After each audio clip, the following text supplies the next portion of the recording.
بركة النبي مصطفى رسول الله صلى الله عليه وسلم وعلى آله وأصحابه ومن تبع بدينه إلى يوم الدين وإلى أرواح جميع مشايخنا ومعلمينا ووالدينا وذوي الحب علينا ولجميع المسلمين والمسلمات إلى أرواح من أنفقوا أموالهم وجعل أنفسهم إلى هذا المسجد من رئيس الشيخ القادر الجليل رشيد مسلم المدني وشيخ محمد أشرف رحمه الله البنجاري وشيخ بشر الأنوار من الاسم البنجاري ثم إلى أبو الشيخ محمد شرف عبد البقيع وشيخ محمد سيد بن عبد الغني وشيخ محمد الإسلامي بن الإسلام وشيخ محمد بن هادي بن رشيد بن زكي بن شيخ محمد ثم إلى ولي مصنف هذا الكتاب الشيخ زين الدين البلبري وشيخ محمد بن القرآن البدري سلهم الفاتحة.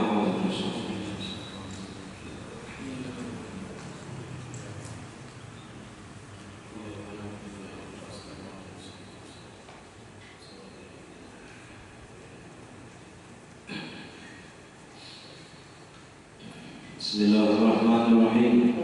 Alhamdulillahirabbil alamin. Allahumma shalli wa sallim wa barik ala sayyidina Muhammad wa ala alihi wa sahbihi ajma'in. Amma ba'du, subhanaka la ilma lana illa ma 'allamtana innaka antal alimul hakim. Wa la hawla wa la quwwata illa billahil aliyyil azim. Rabbi shrah li sadri wa yassir li amri wahlul 'uqdatam min lisani yafqahu qawli wa saddid lisani wahdi qalbi. بحق سيدنا محمد صلى الله عليه وسلم. قال المصنف رحمه الله تعالى ونفعنا به وبجميع علومه في الدارين آمين.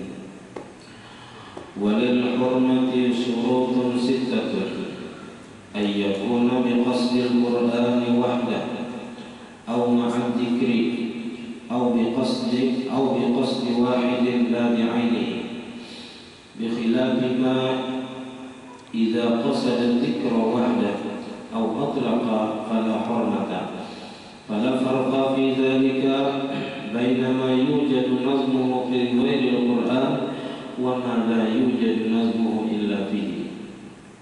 وأن يكون ما أتى به يسمى قرآنا إلا إذا نوى القراءة وشرع فيها فإنه يهتم بالحرف الواحد كما تقدم. وأن تكون القراءة نفلا لتخرج قراءة الفاتحة في الصلاة لفاقد الطهورين وآية خطبة الجمعة له وما لو نذر قراءة في وقت معين وأن يتلفظ بها. Alhamdulillah, puji dan syukur kita senantiasa haturkan kehadirat Allah Subhanahu wa taala yang mana dengan limpahan taufik hidayah serta inayahnya sehingga kita dapat melangkahkan kaki ke dalam masjid yang mulia ini. Mari kita sama-sama berniat i'tikaf di dalam ini masjid. Bismillahirrahmanirrahim. Nawaitu an a'takifa fi hadzal masjid sunnatan lillahi ta'ala. Sengaja aku beriktikaf di dalam ini masjid sunnat atasku karena Allah Ta'ala. Kita juga senantiasa selalu bersyukur kepada Allah Subhanahu wa taala yang selalu memberikan kepada kita berbagai macam nikmat anugerah. Di antara nikmat terbesarnya ialah nikmat iman dan Islam, dan dijadikannya kita umat Nabi Muhammad, dipanjangkannya umur kita, disehatkan badan kita sehingga kita dapat kembali menuntut ilmu agama. Kita masih membicarakan tentang larangan bagi orang yang berhadas mutawassit, yaitu orang yang junub. Di antaranya yang diharamkan yang keenam ialah membaca sesuatu daripada Al-Quran. Bagi keharaman membaca Al-Quran bagi orang yang junub itu ada 6 syarat. Jadi kalau kita sedang junub, membaca Al-Quran itu diharamkan dengan 6 syarat. Pertama, ayyakuna biqasdil Qur'ani wahdah, bahwa adalah membaca Al-Quran itu dengan tujuan membaca Quran saja. au ma'az zikri, atau membaca Quran serta zikir. Dua niatnya. Au bi qasdi wahidin la bi'ainihi, atau dengan niat atau tujuan salah satu daripada membaca Quran atau zikir, tapi la bi'ainihi, tidak dengan ditentukannya. Ada ditentukan apakah membaca zikir atau membaca Quran, cuman sabutin ada ujarnya salah satu niat daripada membaca Quran atau zikir, cuman kada ditentukannya. Nah, bil khilafi bersalahan ma masalah idza qasada dzikra wahdah, apabila menghendaki atau berniat ia membaca zikir saja. Nah, seperti hendak hendak berkendaraan, misalnya Bismillahirrahmanirrahim wa mursahat, misalnya hendak tulak bacaan. Nah, padahal itu di dalam Quran ada terdapat susunan katanya. Nah, tapi karena niatnya zikir hendak tulak, atau ketika mendengar pengumuman ada orang meninggal, lalu ujarnya inna lillahi wa inna ilaihi raji'un. Nah, itu misalnya kalau ingin berniat zikir ya, nah itu kada apa-apa. Au atlaqa, atau kada berniat sama sekali. Jadi pas mendengar orang pengumuman inna lillahi wa inna ilaihi, kada niat membaca zikir, kada niat membaca Quran, kada. Nah, fala hurmata, maka tidak haram. Jadi nang kada haram itu apabila niatnya membaca zikir. Kalau di kitab lain itu banyak lagi, bukan hanya niat zikir yang dibolehkan, tapi niat misalnya mengisahkan kisah di dalam Al-Quran itu ada kisah-kisah. Jadi niatnya kisah Nabi Yusuf misalnya, atau kisah Nabi Musa, kisah Fir'aun. Nah, dibacanya Quran, cuman niatnya kada membaca Quran, niatnya kisah atau menasihati orang misalnya. Dengan nasihat yang diambilnya dari Quran, cuman niatnya bukan membaca Quran tapi memberikan nasihat misalnya. Nah, itu tidaklah diharamkan, asal jangan ada tabuat niat membaca Quran. Wala farqa fi dzalika, dan tidak ada perbedaan pada yang demikian itu. Bainama yujadu nazmuhu, antara sesuatu yang didapati susunannya itu pada selain Al-Quran, wa ma la yujadu nazmuhu illa bihi, dan sesuatu yang tidak didapati susunannya itu kecuali di dalam Al-Quran. Misalnya kayak surah Al-Ikhlas itu susunan katanya itu hanya ada di dalam Al-Quran. Cuman ingat, tetap kalau ingin menyatakan itu zikir, ada haram membacanya ketika junub. Jadi itu yang penting niatnya tadi. Nah, cuman menjaga niat ketika membaca itu mengalih bisa kita niatakan membaca Al-Quran. Nah, jadi jangan sampai ketika kita junub, nah ada niat membaca Al-Quran. Kalau kita beristilah sengaja, nah sebiji huruf yang kita baca, nah itu sudah haram hukumnya. Nah, yang kedua syaratnya wa ayyakuna ma ata bihi yusamma Qur'anan, dan bahwa adalah sesuatu yang membaca ia dengannya dinamakan Al-Quran. Karena ada misalnya hadis qudsi, maka hadis qudsi itu firman Allah Ta'ala juga, cuman kadang melewati malaikat Jibril, melewati ilham misalnya bisa. Nah, itu hadis qudsi itu tidak disebut Al-Quran ya. Jadi tidak apa-apa kalau kita baca hadis qudsi atau hadis Nabi, kada apa-apa kita baca ketika junub.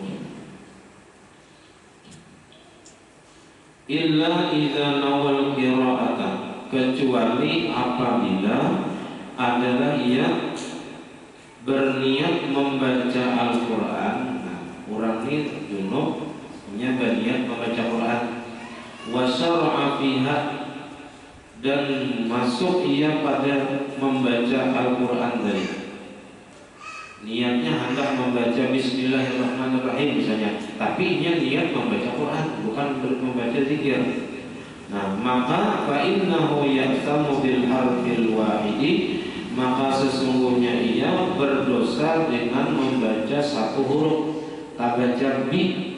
Nah, tapi niatnya hendak membaca Bismillahirrahmanirrahim dengan tujuan membaca Al-Quran, maka hukumnya haram. Kama taqaddama, sebagaimana telah terdahulu. Yang ketiga, wa an takuna qira'atu naflan, bahwa adalah bacaan Al-Quran itu bacaan sunnah. Yang haram dibaca itu bacaan sunnah. Kayak di luar sembahyang itu kan bacaan Quran, kita membaca Al-Quran itu hukumnya sunnah. Nah, sekurang-kurangnya membaca Al-Quran itu balasannya satu huruf dibalas Tuhan 10. Itu paling sedikit balasannya 10. Makanya kita mengkawal itu ada waktu sehari semalaman itu ada waktu, misalnya setengah jam atau seperempat jam waktu untuk membaca Al-Quran. Jangan sampai kesibukan kita tuh pada ingat lagi di Quran. Karena di akhir zaman ini sudah banyak orang yang meninggalkan membaca Al-Quran. Anak-anaknya dan populer sudah belajar mengaji 5 ayat aja populer banget. Apalagi sampai sehari. Nah, supaya kita memenuhi hak Al-Quran untuk dibaca, kita biar istilahnya kada paham kebacaan, maknanya kada paham, apalagi memikirkan isinya, itu sudah diberi pahala. Sekedar membaca aja diberi pahala, apalagi mengkawa sampai memikirkan isinya. Nah, sampai menangis misalnya membaca kisah tentang neraka, ya kan? Nah, itu lebih lagi dapat pahalanya lebih banyak daripada yang sekedar membaca warak. Litakhruja qira'atul Fatihati fi sholati, supaya keluar bacaan surah Al-Fatihah fi sholah pada ketika sembahyang, li faqidit tahuraini, bagi orang yang ketiadaan dua alat bersuci. Orang ini kan ada diisi dua alat bersuci. Tanah ada, banyu ada untuk berwudu, tanah ada untuk tayamum. Misalnya orang ini terikat, dikurung di penjara, diikat di rantai kada hawa, apa? Nah, ini sembahyangnya dihormatil waktu. Nah, orangnya junub misalnya, nah sembahyang lainnya dihormatil waktu. Nah, ini wajib membaca Fatihah dan ini pada berdosa karena ini ketiadaan dua alat bersuci. Pada awal wudu, pada awal tayamum, pada awal diikat ulang. Wa ayatil khutbatil Jum'ati, dan membaca ayat khutbah Jumat, karena ayat itu kan wajib dibaca ketika khutbah Jumat. Nah, terutama di khutbah kedua, sunatnya di situ ya. Wajibnya khutbah kedua, khutbah pertama. Di khutbah pertama yang wajib alhamdulillah, sholawat, wasiat di takwa. Nah, baca ayat. Nah, di khutbah kedua sama Fatihah, alhamdulillah, sholawat, wasiat, dan membaca doa di khutbah kedua. Doa itu di khutbah kedua. Kalau ayat tentunya boleh di khutbah pertama, khutbah kedua.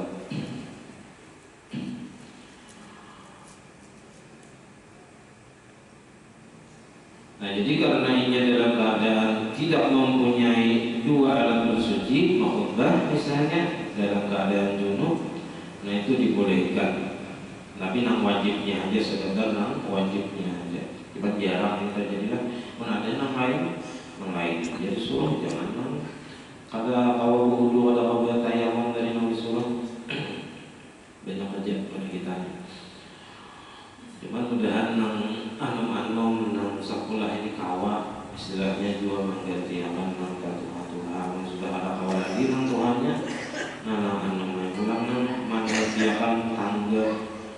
jember ya, yang ada dengan bisanya kita jembol saya ikung berdua lagi dengan bisa bagi gajian dengan itu orang ulang dia mendengar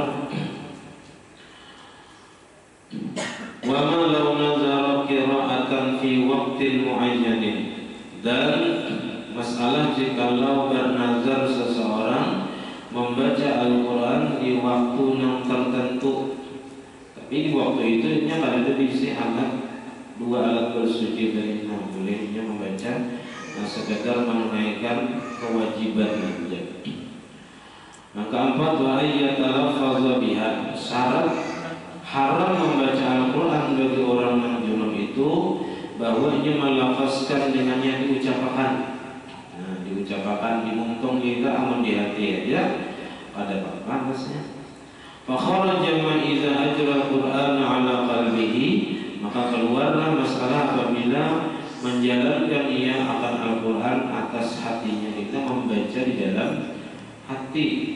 Jadi kalau membaca di dalam hatinya kada apa dalam keadaan junub. Wa isyaratul akhrasil mufhimati mislu talaffuzi, dan isyarat orang yang bisu yang dapat memberi paham itu seumpama melafazkan jua. Kalau orang bisu ini dalam keadaan junub berisyarat Al-Quran misalnya, nah itu tergantung niatnya. Bila niatnya isyarat tadi membaca Quran, haram hukumnya. Bila yang kada haram.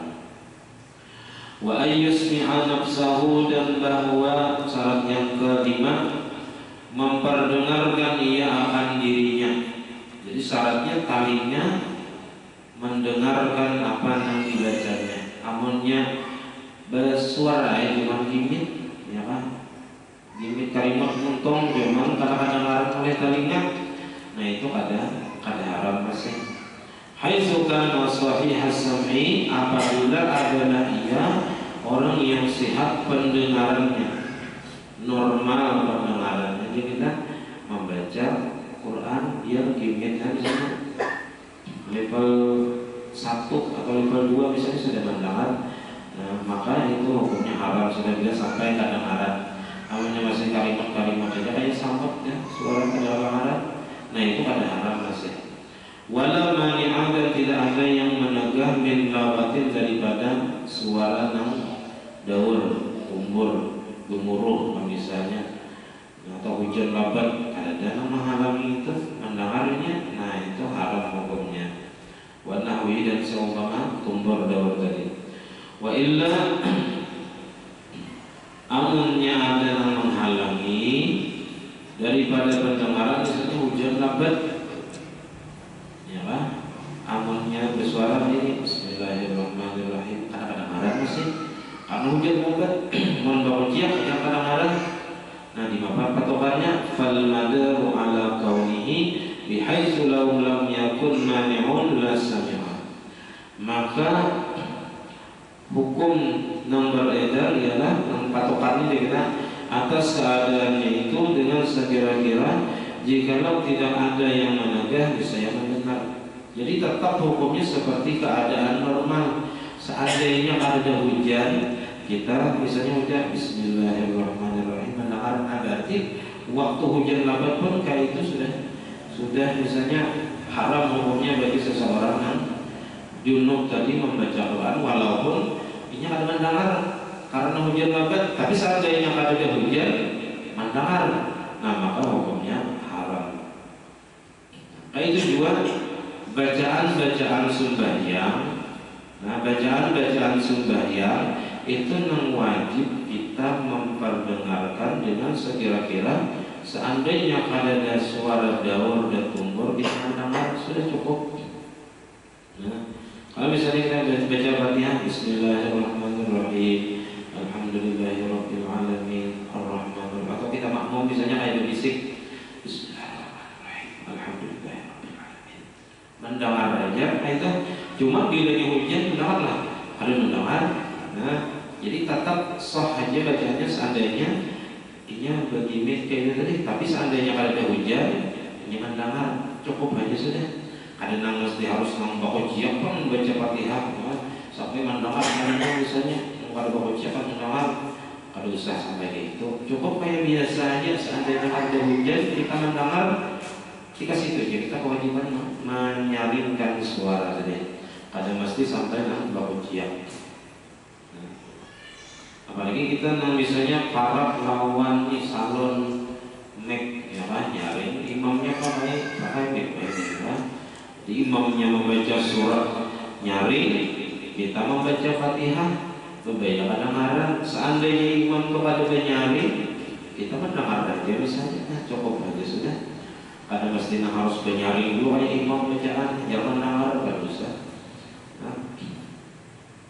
Nah, syarat keenam wa ayyakuna mukallafan, bahwa adalah orang yang membaca Al-Quran tadi orangnya mukallaf, ulang balik berakal. Bila mukallaf itu orangnya sudah balik dan berakal sehat.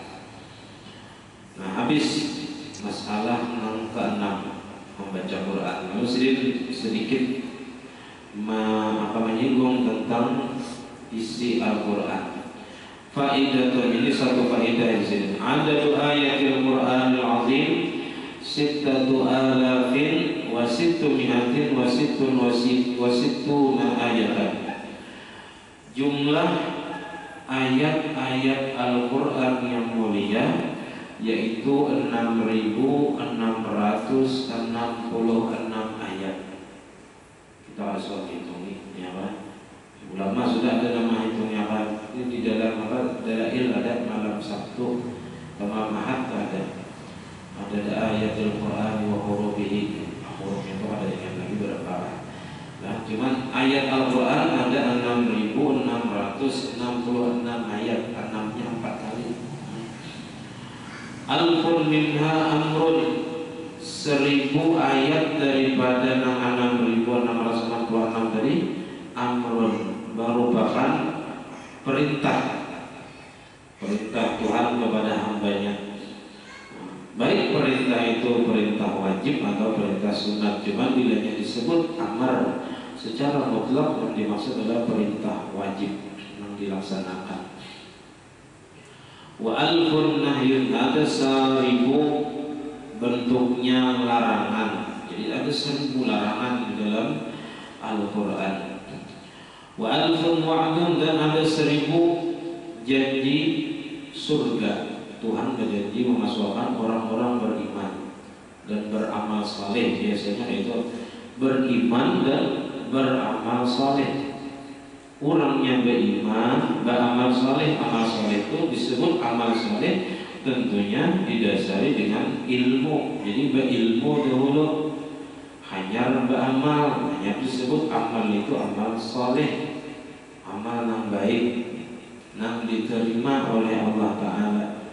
Karena amal itu kalau diterima oleh Allah Ta'ala, ada istilah sedikit lagi. Jangan dipadakan sedikit lagi kalau amal itu diterima. Tapi sebaliknya kalau amal itu kada diterima, kada istilah banyak. Biar sama lama misalnya 1000 rakaat cuma kada diterima, hukumnya ada amal sama sekali. Nah, tapi kalau biar 2 rakaat, ya 2 rakaat sembahyang sunat subuh tapi diterima, pahalanya apa? Khairun minad dunya wa ma fiha, lebih baik daripada dunia dan isinya asal diterima. Nah, dunia ini siapa harga dunia ini? Siapa yang sanggup menukari? Ada orang paling sugih sa dunia kan? Ada sanggup menukari dunia? Nah, kita sembahyang sunat subuh, sebelum subuh sembahyang sunat 2 rakaat diterima oleh Allah Ta'ala, balasannya lebih baik daripada dunia dan isinya. Berapa ton emas di dunia ini, berapa ton intan, batu bara, ya kan, yang berharga berapa? Nah, tanah belum harganya lagi, belum buah-buahannya, macam-macam. Ada sanggup, ada dengan sanggupnya menukari dunia ini. Tuhan memberikan bagi orang yang sembahyang sunat subuh 2 rakaat lebih baik daripada dunia. Itu hanya sembahyang sunat subuhnya, belum sembahyang fardu subuhnya, belum sembahyang yang lain. Itu hanya sekali. Makanya bagus kita itu mengamalkan ibadah-ibadah sunnah, terutama ibadah-ibadah sunnah, sembahyang qabliyah, ba'diyah, sembahyang sunat-sunat yang lain digawe rutin, ya kan, kayak witir itu afdal, benar pahalanya, karena ada di antara mazhab yang mewajibkan sembahyang witir, di antara mazhab Abu Hanifah. Mazhab Abu Hanifah wajib sembahyang witir. Sembahyang qabliyah ba'diyah itu fungsinya pertama ialah menambali kekurangan-kekurangan di dalam sembahyang fardu. Kita sembahyang fardu ini sudah ada kekaruan, kadang bujur-bujur sempurna tuh ada khusyuknya, ikhlasnya, ada bujur-bujur sempurna. Nah, lalu ditambahi dengan sembahyang sunat. Bahkan di dalam kitab Fathul Mu'in itu atau I'anah, sembahyang sunat itu kayaknya bisa menambali sembahyang fardu. Nang kita ketinggalan, nang kita kada tahu. Nah, kita kada tahu atau kita kada ingat. Nah, kita merasa asal ada lagi isi qadaan misalnya. Kita ingat di dunia kita wajib mengqadha selama hidup. Dituntut kita mengqadha sembahyang yang pernah kita tinggalkan walaupun satu kali. Nah, tapi kalau kita sudah asal ada lagi berisi qadaan sembahyang, atau kita merasa sembahyang kita itu sah ibadah, tapi ternyata misalnya menurut ilmu Allah Ta'ala ada sembahyang kita ada ketinggalan, nang kada kita qadha belum, atau ada sembahyang yang ada sah menurut Allah Ta'ala.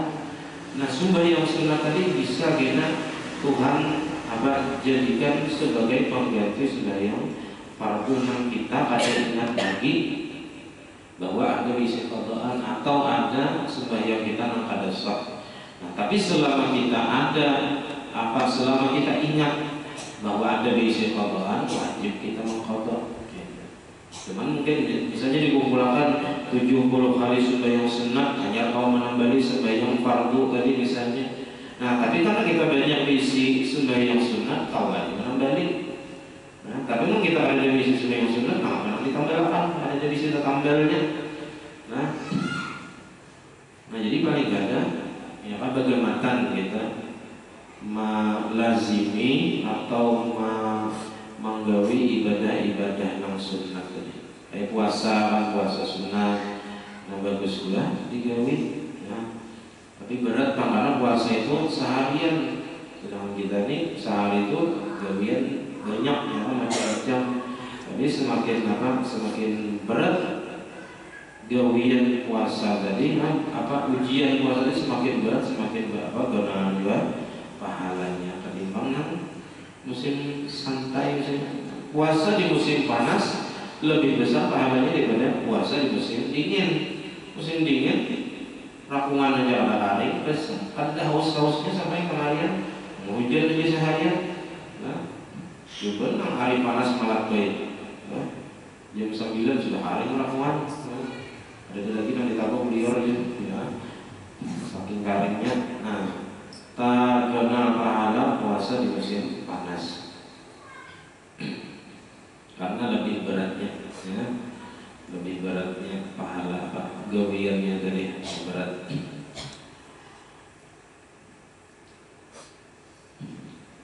Wa alfun wa'idun, dan ada 1000 janji siksa. Nah, biasanya di Quran itu ibadah janji surga, ada juga kisah janji siksa bagi orang-orang kafir misalnya. Nah, itu supaya kita di situ ada khauf dan raja. Ada ketika kita membaca tentang surga, nah kita berharap mudahan kita masuk surga juga. Ya, lalu cangkal ibadah. Nah, lalu ketika kita membaca tentang janji siksa bagi orang-orang yang zalim, orang-orang yang berbuat maksiat, nah lalu kita ada timbul di hati khauf, takutan Tuhan, lalu meninggalkan maksiat. Jadi khauf dan raja itu harus seimbang dalam kehidupan kita ini, supaya ada mengharap surga, ada takutan disiksa Tuhan. Wa alfun qasasun wa akhbar, dan ada 1000 tentang cerita atau kisah-kisah dan khabar-khabar. Jadi Allah Ta'ala itu mengkhabarkan kepada Nabi, mengisahkan kepada Nabi tentang perjalanan Nabi-Nabi yang terdahulu, supaya jangan sakit hati istilahnya itu apabila didustakan oleh kaum masyarakat yang sidin khabarakan, sampaikan tentang kenabian sidin. Misalnya Nabi Nuh berapa hidup? 950 tahun. 950 tahun nambah iman sedikit. Bahkan anak sidin seorang Kan'an kada umpat naik ke kapal. Nah, jadi kisah-kisah di dalam Al-Quran itu mempunyai pelajaran-pelajaran yang sangat penting untuk kehidupan kita. Ini kita itu kada hanya guru yang istilahnya itu memberikan kita pelajaran, tapi pengalaman itu guru juga. Pengalaman itu bisa pengalaman pribadi kita semua menjalani ini itu jadi pengalaman, jadi pelajaran yang sangat berharga. Tapi bisa juga pengalaman itu pengalaman orang lain, kayak Pak orang, kayak ini kisah orang. Nah, itu pengalaman orang lain yang bisa kita ambil pelajaran. Jadi Quran ada 1000 tentang kisah-kisah dan kabar-kabar, terutama tentang umat terdahulu. Tapi Al-Quran itu juga menceritakan tentang masa depan, di akhirat, di alam kubur, kenapa kisahnya. Nah, itu di Al-Quran diceritakan juga. Wa alfun ibarun wa amsalun, dan ada 1000 tentang ibarun, ibarat atau pelajaran-pelajaran, wa amsalun, dan contoh-contoh. Ada 1000 tentang pelajaran-pelajaran di dalam Al-Quran dan contoh-contoh. Allah Ta'ala menggunakan perumpamaan. Wa khamsumi'atin litabyinil halal wal haram, ada 500 ayat menjelaskan tentang halal dan haram di dalam Quran. Ada sekitar 500 ayat yang menjelaskan tentang mana halal, mana haram. Wa mi'atun litabyinin nasikh wal mansukh, ada 100 ayat bagi menjelaskan tentang nasikh dan mansukh. Nasikh ini yang merubah, mansukh itu hukum yang dirubah. Jadi ada ayat itu turun merubah tentang hukum-hukum terdahulu, seperti ayat iddah perempuan yang ditinggal wafat oleh suaminya, nang asalnya berapa setahun, asalnya setahun kada boleh kawin, kada boleh keluar rumah, kada boleh parlu. Diubah Tuhan, dinasakh larangnya menjadi 4 bulan 10 hari. Itu ayatnya umum. Wasittuna du'aun wastighfar, dan ada 66 ayat yang mengandung doa dan istighfar. Nah, jadi di Quran itu ada 66 ayat mengandung doa dan istighfar, meminta ampun kepada Allah Ta'ala. Wa azkarun, dan zikir-zikir. Nah, zikir-zikir termasuk juga tasbih, kayak tasbih Nabi Yunus, ya kan, doa Nabi Ibrahim, doa Nabi Yunus misalnya, atau doa Nabi Ibrahim, Nabi Adam. Nah, itu di dalam Al-Quran ada 66 ayat. Kemudian yang ke-7 daripada sesuatu yang diharamkan bagi orang yang junub ialah al-muqthu fil masjid, berdiam di dalam masjid. Jadi masjid ini tempat yang mulia. Nah, kada boleh sembarangan orang kawa masuk. Nah, Tapi kalau orang kafir kada dilarang masuk ke masjid, kada dilarang. Asal jangan Masjidil Haram, tanah haram itu kan kada boleh, itu kada boleh dimasuki oleh orang kafir. Nah kalau masjid selain Masjidil Haram dan Masjid Nabawi, boleh aja, kada haram. Nah tapi bagi orang yang junub, non muslim tadi mukallaf, nah itu haram hukumnya berdiam di masjid. Jadi bila tempat itu ada larangan berarti mulia. Nah, ada larangan dalam agama. Nah bagi siapa misalnya bagi orang yang junub, nah berarti tempat masjid ini mulia. Nah, karena tempat masjid ini tempat yang paling mulia di muka bumi adalah masjid. Khairul biqa' masajiduha. Sepaling baik tempat di permukaan bumi ialah masjid-masjidnya. Ya masjid ini rumah Allah disebut. Nah, rumah-rumah Allah. Artinya bila kita datang ke masjid berarti kita bertamu di rumah Allah Ta'ala. Orang yang bertamu di rumah Allah Ta'ala pasti dan Allah Ta'ala menghormati tamu-tamunya. Jadi kita ini tamu Allah Ta'ala dan Allah Ta'ala memuliakan dan menghormati orang-orang yang bertamu di rumahnya. Tuhan surungi berbagai macam jamuan, tapi jamuannya kalau bentuk makanan minuman ada, tapi bentuk amal ibadah. Untuk ilmu satu mata, ya apa jangan lagi bisa ibadah malam asal niat kita niatnya menunaikan kewajiban, ya menunaikan apa istilahnya itu nang perintah Allah Ta'ala dapat pahala. Nah, padahal waktu antara maghrib dan isya ini kamu jadi rumah nonton TV sambil makan kehadiran karena alasan bisa, karena alasan bisa. Tapi bilanya digunakan waktu antara maghrib dan isya tadi untuk ibadah, baca Qurannya mulai maghrib hingga maghrib dan wirid ini baca Quran sampai isya sampai bisa melihat sahajus. Ini asalawas bila ini digunakan untuk ibadah itu ngarannya waktu berkah lawas. Ini diberikan Tuhan waktu ibadah. Tapi bila digunakan untuk dunia ada alasan satu mat satu mat benar. Memang tarawih setengah jam jadi masjid.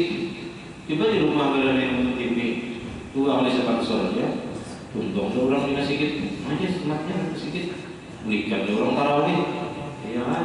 Seorang di muka TV kan karuan. Nonton film asal satu mat di rumah. Coba nang di masjid ya kan? Salawas dihitung 2 rakaat hanya 18 rakaat lagi, 4 rakaat hanya 16 rakaat lagi. Oh dihitung benar. Apalagi imamnya dihitung benar, kalau dihitung benar nyanyok ayatnya, ya kan? Imam terus dihitung rakaat, dia mau kalau dihitung rakaat, kasihan mau 3 rakaat, nah, subhanallah di situ. Ya. Masa dihitung benar, hitung itu jadi imam, menghitungnya ayatnya, menghitungnya rakaatnya, apa namanya yang dibaca ulang.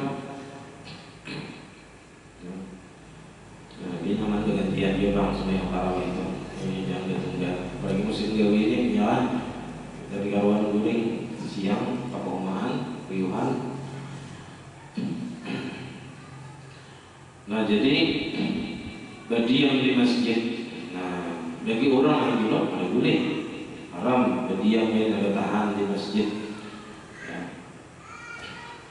Kalau kita nak ada junub ini bagus di masjid ketahan berdiam iktikaf pulang niatnya.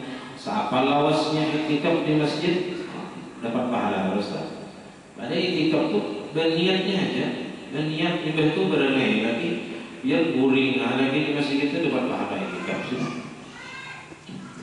Kita ni kada bisa lagi nang mengamalkan iktikaf tu seminggu bisa. Kalau itu bukan nang jemaah tabligh tu je. Ada di masjid ke masjid 40 hari, ada yang 4 tahun pulang. Nah, di masjid itu juga benar. Kita ini kan awak, kaum yang awak, ya Allah, pasti ulang lebih kalau ya. Awak pada sehari berapa kali kita masjid. Cuman masuk masjid ya itikaf dapat pahala jelas. Bila keluar beda dah. Bila masuk niat orang itikaf. Nyaman benar gawian hati jadi niat orang ya kan. Cuman dapat pahala selama itikaf sama kayak wudu itu sama dia wudu selama dia berwudu selama itu dia dapat pahala mengalir terus.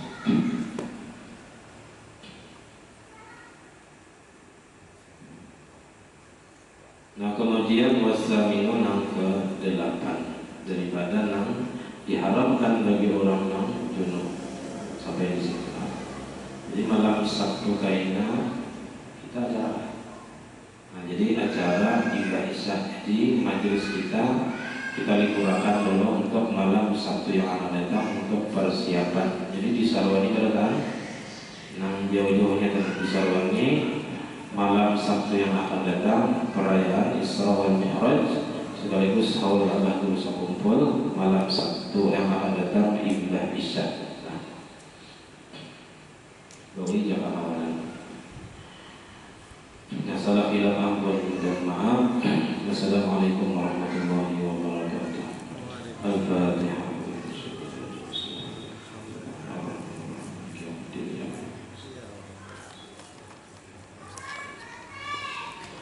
Bismillahirrahmanirrahim. Alhamdulillahi rabbil alamin. Allahumma shalli wa sallim wa barik ala sayyidina Muhammad wa ala alihi wa sahbihi ajma'in. Allahumma faqihna fid din, Allahumma faqihna fid din, wa faqihna fid din wa 'allimna ta'wil warzuqna al-ikhlas fi talabil 'ilmi wa fi nashrihi wa fi jami' ta'atil ibadat. Allahumma astur 'uyubana wa 'uyubal mu'allimin 'anna wa la tadhhab barakatil 'ulumihim 'anna. Allahumma aghnina bil 'ilmi وزينا بالعلم وأكرمنا بالتقوى وجملنا بالعافية. ربنا هب لنا من أزواجنا وذريتنا قرة أعين واجعلنا للمتقين إماما. ربنا آتنا في الدنيا حسنة وفي الآخرة حسنة وقنا عذاب النار. وصلى الله على سيدنا محمد وعلى آله وصحبه وسلم. الحمد لله رب العالمين. ما شاء الله.